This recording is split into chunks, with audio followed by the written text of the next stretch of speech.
Do you have some time to talk now, Commander? Let's hear it, Lieutenant. I'm always open to my officers. We've played it pretty close to the book so far, but we're a long way from backup. We've got some tough calls to make. I'm just saying, try to leave yourself a way out. I've seen what cutting corners can do, and I'd hate to have that happen to you, Shepard. Commander. This a personal observation, Kaidan? I don't want to step on anyone else's toes, especially if you're if I have misread your interests.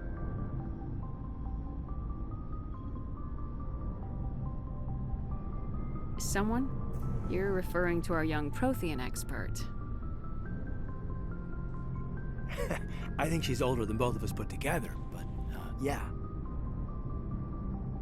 There's a lower deck rumor that she's, interested in you as more than a source of Prothean data. She's a very interesting lady. Not to my, tastes, but, I never claimed to be big on alien culture.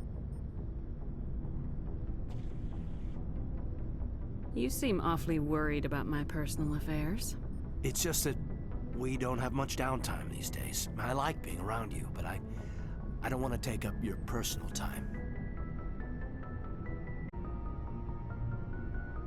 Look, you didn't want to talk about Liara, did you? You're right. Sorry. It wasn't, Liara's not my main concern. I'm not questioning any decision you've made, Shepard. Let me be clear about that. It's just my experience that once someone lets something slide, it tends to pick up speed. Do you get my meaning? You're talking about a particular example, aren't you? You know the records about the biotic training out on Jump Zero? They're all classified. Because the Alliance made mistakes. After first contact, Kinetics was set up to track Element Zero exposures and develop implants for humans. Once we had an X, could bring in experts instead of taking it slow. Is there some reason we couldn't learn it on our own? They didn't know where to start. Hell, it took a couple of years to even link biotics and Ezo. Forget trying to get the kids to move stuff. They had trouble just helping them not break their own limbs. And teachers didn't help much. The only experts would have to be aliens. Dead on, actually. That's why Kinetics kept it a secret. They were afraid of what people back home would think, asking the Turians for help when we just fought a war with them. The Asari would have been more acceptable than the Turians. Yes, but the company didn't go through the Citadel. It would have made Earth look weak, so they discreetly hired some Turian mercenaries. I'm sure Kinetics did what they thought was best. It wasn't best for us. They brought in an ex-military Turian named Commander Vernus.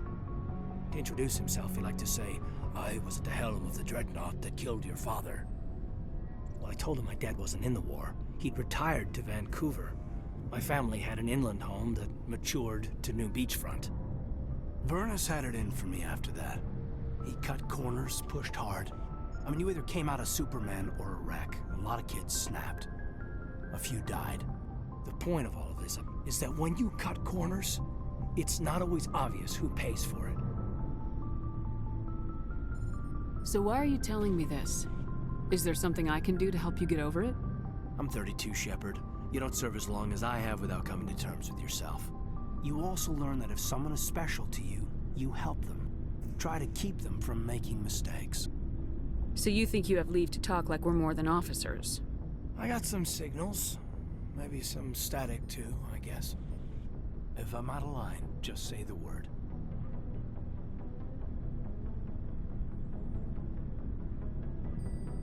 Sorry, Kaidan. This was just a battlefield thing. There's my answer then. I'm sorry to have bothered you, Commander. I got some mixed signals. With your permission, I should return to my duties.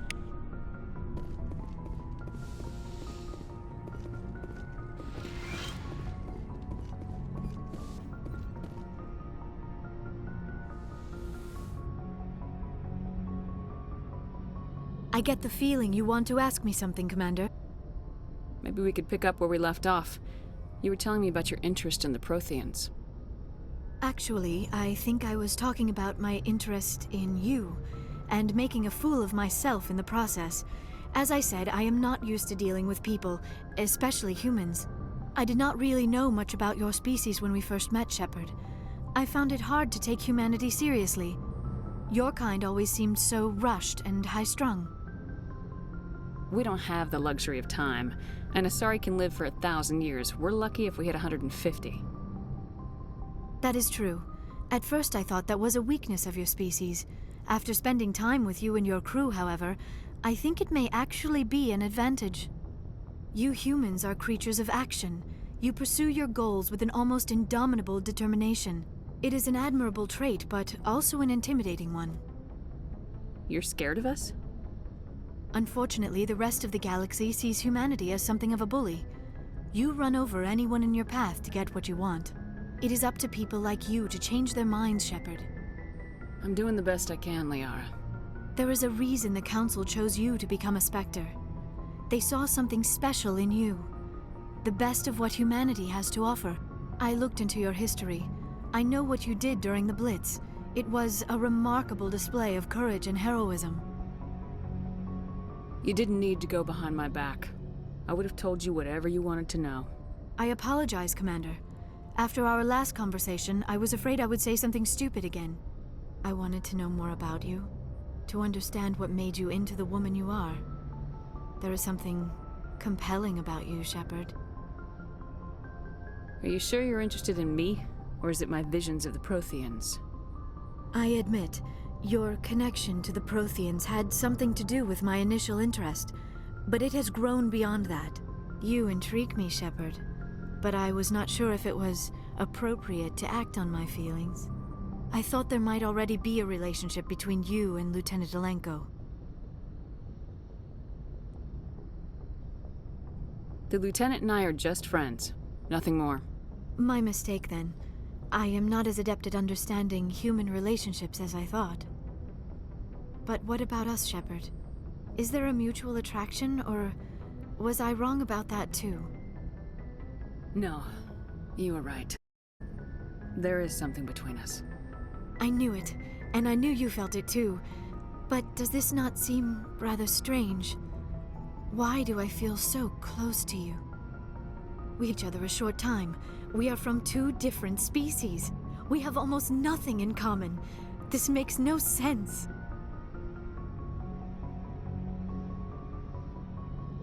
These things never make sense. They just happen and we get swept up in the storm. You make it sound so chaotic, so dangerous. I'll keep you safe. I am not looking for a protector. This is all a bit overwhelming. I am not used to this. I need some time. Take all the time you need, Liara. I'll be here. Thank you, Shepard. Let's just talk about something else for now. I should go. Goodbye, Shepard. Yeah, the romantic conversations get much better in the sequels.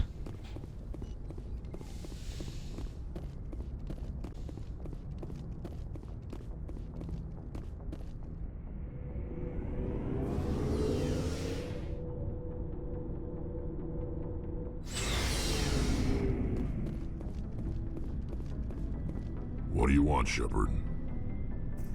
Why did you become a mercenary? Lots of reasons. Such as?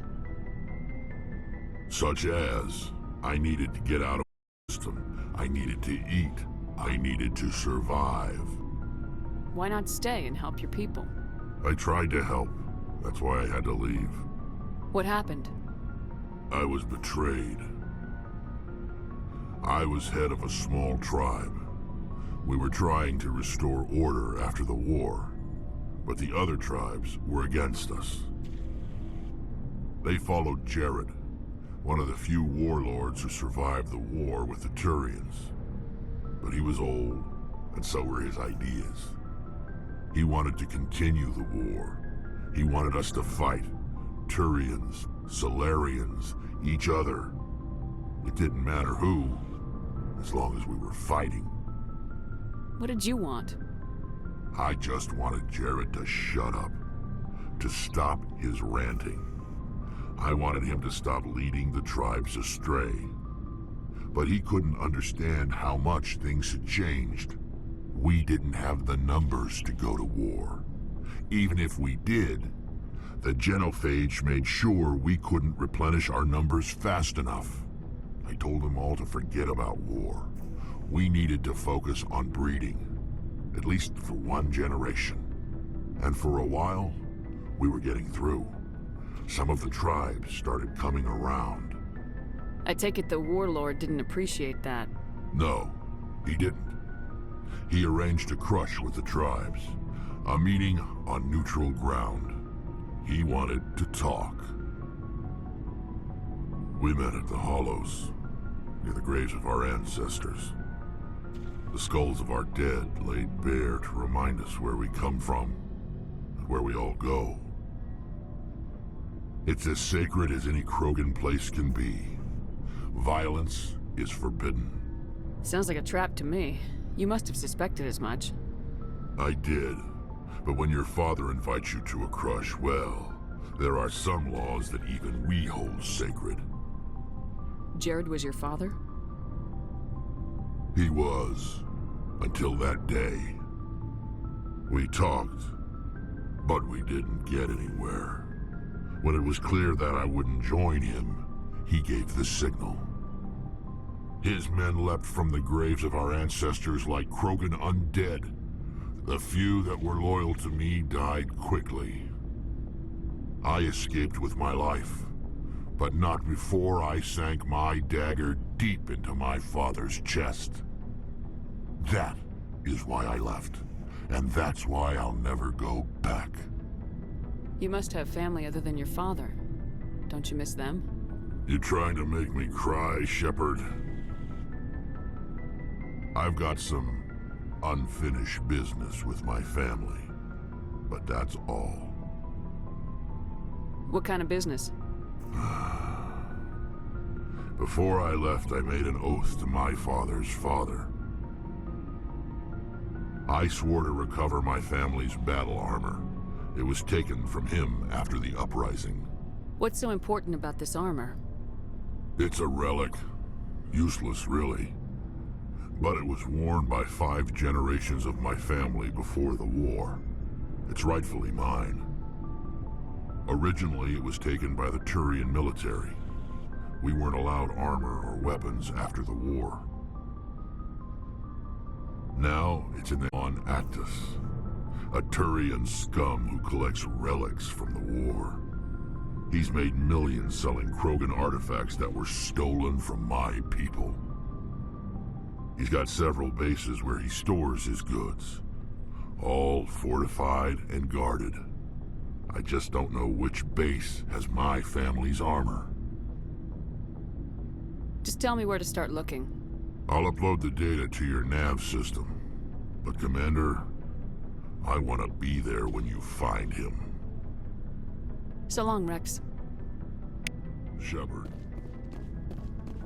Commander? Do you have a few minutes to talk? One-on-one? Sure.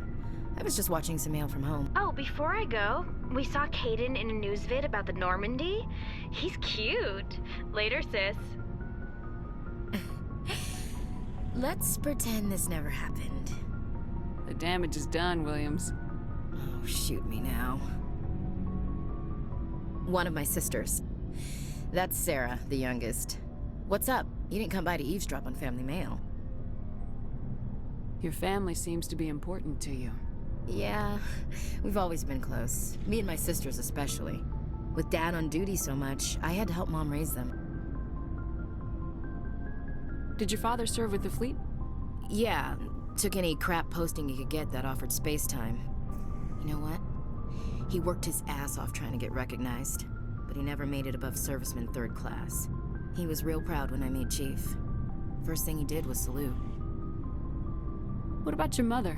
You haven't mentioned her. You must know what military wives are like. Strong because they have to be, able to raise kids while Dad's away on a 6-month cruise. She has a degree in planetary geology. She and Dad both wanted to see new worlds. She gave up her career to raise us, though. You have more than one sister? Sounds like a big family. I'm the oldest, then Abby, then Lynn. Sarah's the youngest. She's still in high school. With 4 girls, Dad used to say he felt more outnumbered at home than on maneuvers. Where did you grow up? All over. We transferred a half a dozen times before I finished grade school. You go where personnel command sends you, right? I guess that's why I'm so tight with my sisters. We'd have to leave all our friends every 2 or 3 years. You're lucky to have a close family. Sorry, I forgot about your family situation. Or lack thereof. Relax, Williams, I've dealt with it. Asked me to clear a bunker of armed hostiles? No problem. Dealing with the foot in my mouth? Not so good with that. Things were tense between Sarah and me for a while. Then we bonded. Sounds like a story. Feel like sharing? Sarah got herself a boyfriend who wanted to go faster than she did, Mike. I didn't think he was a bad kid, just pushy. Lynn would send me these worried vidmails, and I'd tell her to relax. Where were you when this was going on? I was on active duty. Sarah's graduating high school this year. This was only a couple of years back. They were on Amaterasu. At the time, I was assigned to Chernobog. Same cluster, but a dozen LY away. Close enough to talk regularly, too far to make it back in an emergency. I couldn't afford a fast packet flight. If he really liked her, he wouldn't be pushy. Yeah, of course. If he didn't ask at all, I'd wonder if he thought Sarah was ugly. Damned if you do, damned if you don't. Mike thought they'd go for a romantic walk in the woods, because he figured it was past time they did the deed. She levered Mike face first into a tree and left. Scratch on her. Good thing Mom and Dad had us all learn some kind of self-defense. I took emergency leave and walked Sarah to school for a few days. Why didn't you tell the police? To solve the real problem, and she and Mike would both become... It was a small colony. I said it was her call to make, that we should let her do it her way. Mom was pretty pissed about that. Your sisters learned self-defense? Lynn did pistol practice, but didn't like it. She's kind of nervous. Sarah took Aikido. Abby decided to learn the sword. She always was a little weird. Likes big skirts and tops you have to tie her into. They do great things to her figure, though. So, what did you learn? One of Dad's friends taught me Marine hand-to-hand. You said all of your sisters learned self-defense? Lynn did pistol practice, but didn't like it. She's kind of nervous. Sarah took Aikido. Abby decided to learn the sword. She always was a little weird. Likes big skirts and tops you have to tie her into. They do great things to her figure, though. You traveled all the way home to walk your sister to school. It was only a dozen light years, like a day's cruise. It's not like I was going to Earth or something. My last day out, Mike was waiting for us. Sarah had told her friends, so everyone at school knew what he did. He wasn't happy. I wanted to snap him in half, but Sarah gave me this look, this let me handle it, I need to do this alone look. She kept her cool, God bless her, as he screamed in her face. She just let him vent. Then he tried to punch her. I swear, she just flowed around him. Next thing I knew, he's face down on the sidewalk and there's blood everywhere. That's unbelievable. Sarah must be as good as you. Better. I'm more or less a straight-up puncher. When he swung, she wasn't there anymore, and he fell. She helped him stop the bleeding and had me call an ambulance. She told the paramedics he fell. Before they took him to the hospital, Mike touched Sarah's arm. I thought he was gonna end up on the ground again. But he hung his head, whispered, "I'm sorry," and started crying. And she hugged him. The Williams women are a decisive bunch, Commander. We do things when we're ready. Not before, not after. Your sister's something else. But you didn't mention your father at all. Was he on deployment? Dad always wanted to serve in space, but he wanted us to have real ground under our feet. He'd say, space is beautiful, but you can't raise a family there. I cannot rest from travel.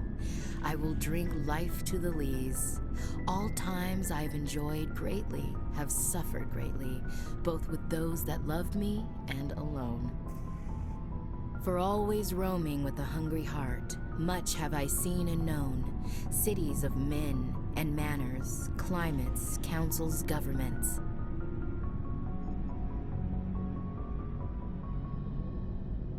I didn't know you liked classical literature. Ulysses was my dad's favorite poem. Every time he shipped out, he recorded me reading it. He had a dozen versions when he retired. Does he still like it? I sure hope so. I read it to his grave every time I go home. Dad passed on a few years back. He's probably still watching, though. You mean from wherever we go after death? Dead on, Skipper. He's with God now. That's not a problem with you, is it? That I believe in God? Everyone has the right to believe what they want. Says so in the Alliance Charter, only with fancier words. I'm glad you're open-minded about it. I've met a few people who are really weirded out by my faith. Because I work in space, I can't believe in a higher power? Jeez. Hello, have you people looked out the window? How can you look at this galaxy and not believe in something? I should get back to my duties. Didn't mean to take up so much of your time. Dismissed, Chief. Ma'am? Commander, good to see you. You've been with C-Sec a while. Have you seen much action? Well, not as much as you, but yeah, I've seen some interesting things. I bet you have. Anything in particular that stands out?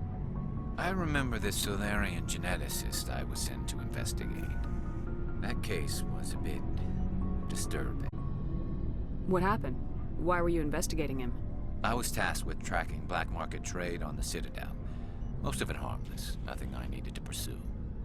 But during the course of my investigation, I noticed an increase in the trade of body parts, organs mostly. We usually get a few of those, but not the numbers I was seeing. We weren't sure if there was a new black market lab or if some freak was harvesting organs from citizens. You've seen this before on the Citadel? Every so often, some lab sells unwanted parts through the black market, but they're not as bad as the psychos. I remember this one that we caught in my first year on the job. He was hacking people up and selling their organs. Had the station in a bit of a panic. But this case wasn't that clear-cut. Turns out there was more than we first realized. So how did you figure out what was happening? First, we got a hold of a sample and ran DNA tests. The weird thing was, the match led us to a Turian who was still alive and was very convinced he'd never lost his liver. After a bit of digging, I discovered this Turian worked briefly for Dr. Salion, the geneticist. So I went to his lab hoping to find evidence of cloned organ development, but there was nothing. No Solarian hearts, no Turian livers, not one Krogan testicle. You're kidding, right? Why would anyone want Krogan testicles? Some Krogan believe that testicle transplants can increase their virility, counteract the effects of the genophage. It doesn't work, but that doesn't stop them from buying. They'll pay up to 10,000 credits each. That's 40,000 for a full set. Somebody's making a killing out there. What'd you do about the geneticist? I brought in some of his employees for interrogation, to see if I could get them to talk. While I was interviewing one of them, I came across something suspicious. You mean threatening? Was that really necessary? Maybe, maybe not. Either way, it paid off. One of my detainees started bleeding profusely during the interview. We offered to patch him up, and he got frantic, freaked out. I ordered a full exam to find out what was going on. Our medics found incisions all over his body, some of them fresh. That was our big break. These people weren't just Dr. Salion's employees. They were test tubes. Walking, living test tubes. He was growing parts inside these people? Exactly. He cloned their organs right inside their own bodies. Then he harvested them and sold them off. Most of the victims were poor. He'd pay them each a small percentage of the sales, but only if the organs were good. Sometimes an organ wouldn't grow properly, so he'd just leave it in them. Most of them were a mess, only on the inside, hidden so nobody could see it. I hope he got what he deserved. That's the worst part. We never caught him. Why not? What the hell happened? He ran, blew his lab, grabbed some of his employees, and headed for the nearest space dock. By the time I found out, his ship was already leaving. He threatened to kill his hostages if we tried to stop him. But you went after him anyway, right? I ordered Citadel Defense to shoot him down, but C-Sec headquarters countermanded my order. They were worried about the hostages, worried about civilian casualties if the ship was destroyed so close to the Citadel. I told them those hostages were dead anyway. He just used them to make more organs. But they wouldn't listen. It's not worth the risk. You pursue the vessel and disable it. That's the best choice. They sent the military after him, but he got away just the same. Yes, they did. I went to Palin and told him what I thought of him and his policies. He said if I didn't like it, I could quit. Well, I almost did. All they had to do was disable that ship, stop him from running. Maybe the hostages die, maybe they don't, but at least we stopped the bastard responsible for it all. If you don't care about the fate of those hostages, then you're no better than he is. You're just a terrorist with a badge. Yeah, maybe you're right. It doesn't make it any easier, but I see your point. Just wish I could have stopped him. That's all. Do you have any idea what happened to Dr. Salian? I sent out feelers from time to time, hoping to find something. I thought I'd found him a while back. He changed ships and changed his name to Dr. Hart, his idea of a joke, I guess. I told the military, but they weren't convinced it was him. I got the transponder frequency for his new ship, but I just can't get anyone to check it out. I'll check out the coordinates when I get a chance. I was hoping you'd say that. But Commander, take me with you when you go. If it's Salion, I want to be there when you find him.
Shepard, I'm glad you're here. Good to see you smiling again, so to speak. I'm sleeping much better now. I guess I'm getting used to how quiet your ship is. I still think a lot about my pilgrimage, though. I know Steren's our top priority, but with all the worlds we go to, I was hoping to find something to bring back to the flotilla. We've still got a long way to go. You'll find something to take back. Yes, but it cannot just be some derelict ship my people can use for salvage. It has to be more than that. There's a lot expected of me. What's so special about you? It's my father. He's the senior member of the Admiralty Board. He's one of only 5 people who can overrule the decisions of the Conclave for the good of the migrant fleet. My father is responsible for the lives of 17 million people. Our entire race is in his hands, and I'm his only child. So are you some kind of heir to the Quarian throne or something? No, it doesn't work that way. My father's position isn't hereditary. I'll probably never serve on the Admiralty Board myself. Officially, I'm just the same as any other citizen. But it doesn't work that way in practice. People have always treated me differently because of who my father is. You must get all kinds of special privileges. I probably had it easier than most growing up, but it's not all good. People like my father have enemies, and they're not above using me to get to him.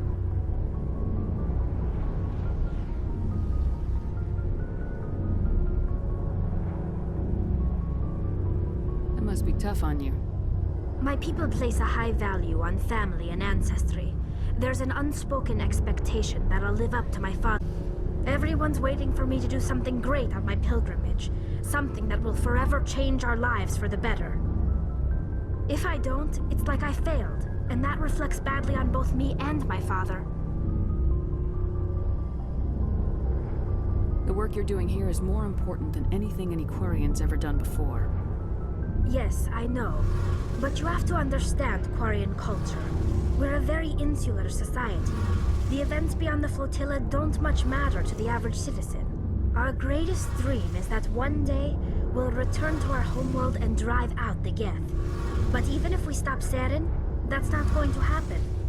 There's still millions of Geth behind the veil. Until they're gone, our exile will continue.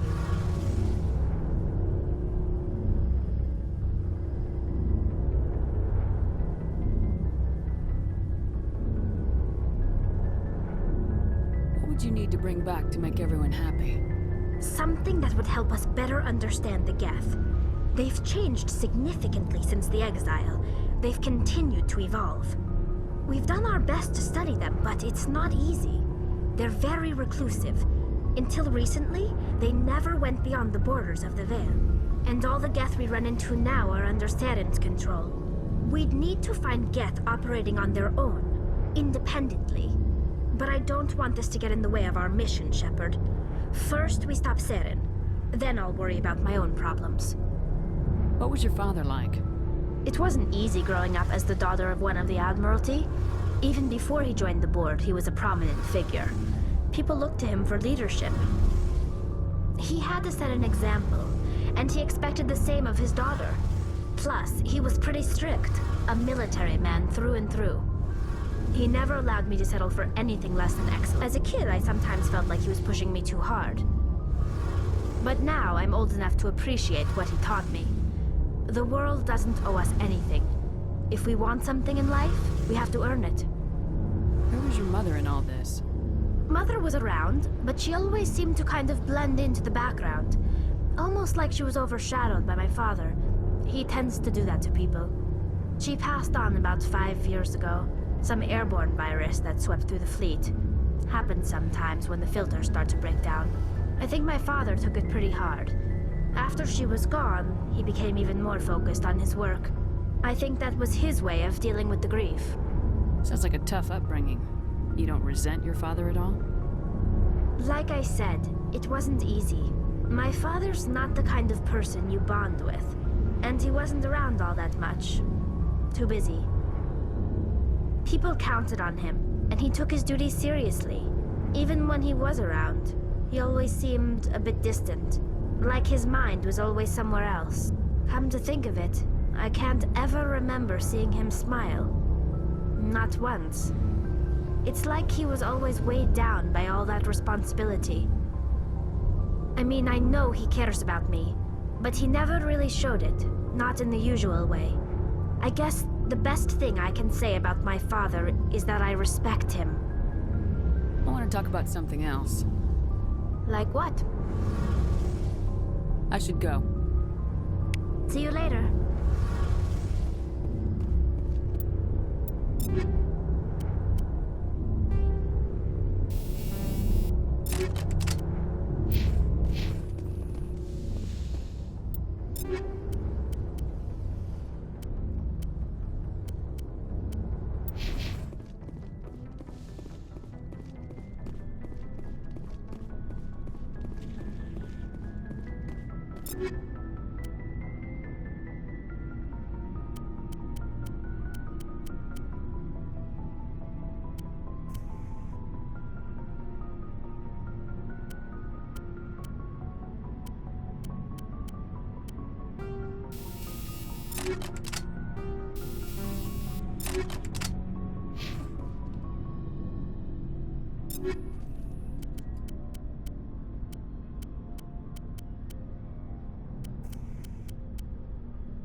Looking for supplies?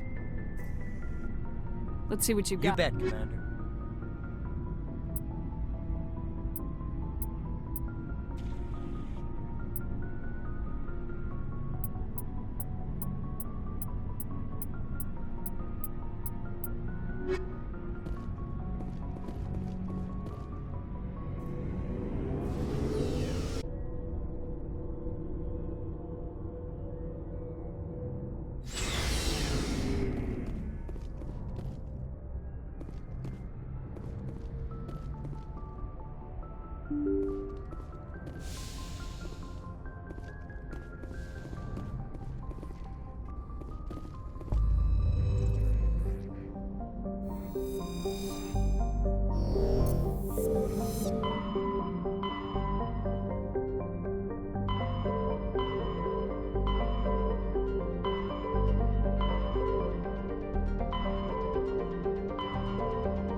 Message coming in, Commander.